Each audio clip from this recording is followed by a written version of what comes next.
पुरानी व्यवस्था परमेश्वर ने बनाई थी, वो जब लिखी गई थी तब लिखते लिखते लोगों को बता रहे हैं, अभी पूरी नहीं हुई है, इस्राएलियों ने पढ़ी नहीं है, कई बार पाप में किए, ये आप सब जानते हैं। पाप करेंगे तो पाप का एक ही परिणाम है कि उस सजा आपको मिलनी है। तो जब आदम ने पाप किया, दो आदम यहाँ पे हमको प्रभु दिखाता है, एक आदम ने पाप किया जो स्त्री में गिर गया, तो यानी जो बोल रहा है आदम के बारे में, वो कौन सा आदम पहले बता दे कि वो वही आदम है जिसने पाप किया, पाप को लेकर आया, या वो आदम बनना चाह रहा है जो प्रभु यीशु मसीह ने अपने आप को दर्शाया और उसने नई व्यवस्था को दिखाई। पुरानी व्यवस्था इस बात को दर्शा रही कि लोगों ने ऐसा ऐसा किया, और नई व्यवस्था अभी लिख रही है, और उसमें वो कौन बोल रहा है, किसी का पौलुस कह रहा है कि मैं परमेश्वर की ओर से अपनी ओर से बोल रहा हूँ। तो जब वो अपनी ओर से बोला तो यहाँ पे पवित्र आत्मा बात नहीं कर रहा है, जब वो कहता परमेश्वर की ओर से तो पवित्र आत्मा बात कर, तो हमें पवित्र आत्मा की सुननी ना कि अपनी सुननी। दूसरी चीज, अब पूरी व्यवस्था हमारे पास है, किसके पास है, हमारे पास। कौन विरोध करेगा इसका? मैं विरोध बिल्कुल नहीं करूंगी। खुदा का वचन बताता है जो पाप है वो पाप है, और उसने एक बहुत अच्छी बात कही, पवित्र बनो क्योंकि तुम्हारा बनाने वाला पवित्र है। सुसमाचार अपने जाति में क्यों देना जरूरी है? जब वो विश्वास में आएंगे तो तुम उन विश्वासियों को अपनी मंडली में शामिल करके आपस में विवाह कर सकते हो, ये नहीं कि आप दूसरे के पास जाके विवाह करके उसे लाने की कोशिश करो। आपको पता है आज बहुत लोग प्रार्थना कर रहे हैं, आराधना कर रहे हैं, लेकिन अन्य जाति यानी कि पाप से लाए हुए इंसान को आप डायरेक्ट शादी कर रहे हो, कोई उसे प्रभु का सुसमाचार नहीं मालूम, बिल्कुल बपतिस्मा नहीं दिया, उसे मालूम ही नहीं है क्या है, लेकिन उसे आप डायरेक्ट ला रहे हो, पता उसके साथ क्या आ रहा है। आज बहुत से लोगों को श्राप की पता ही नहीं, उसके 7 पीढ़ियों का श्राप आपके जीवन में आएगा।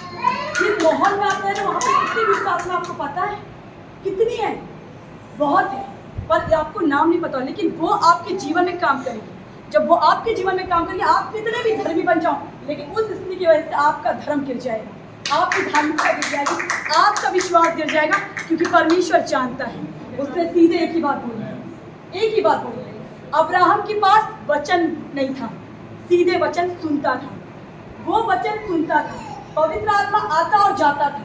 पवित्र आत्मा प्रभु ने कब दिया? जब वो चला गया, नया नियम पूरा हो गया, पुराना नियम पूरा हो गया। पुराना नियम हमें नए नियम यीशु मसीह के पास लेकर आता है, ना कि वो ये कहता है जैसा इसमें किया है तुम भी वैसा ही करो। वो इन सारे हम जितने भी ये जितने भी हीरो है ना, सब पाप से घिरे पड़े कहीं ना कहीं, लेकिन में एक ही हीरो है, वो यीशु मसीह। उसके जीवन को देखो तो मुझे लगता है आपको किसी भी अन्य जाति की लड़की या लड़के से शादी करने की जरूरत है। आप अपने मकसद में आ रहे हो, अपने में रहो। इसलिए यीशु मसीह, इसलिए परमेश्वर ने पुराने नियम में कहा मैं विधवाओं का पति हूँ, और नए नियम में यीशु मसीह कहता है मैं उनका दूल्हा हूँ।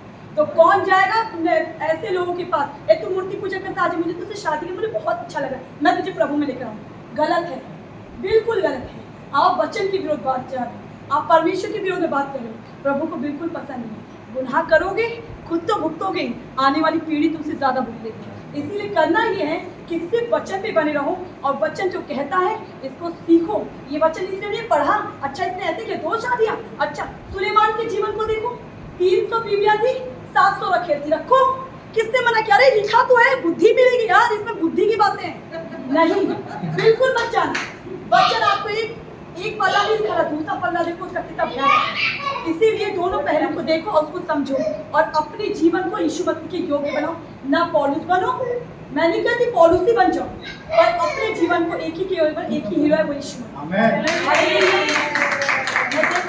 एक बार पौलुस किसी जगह पे गया, वहां पे वो लोग कहते हैं अन्य देवता के नाम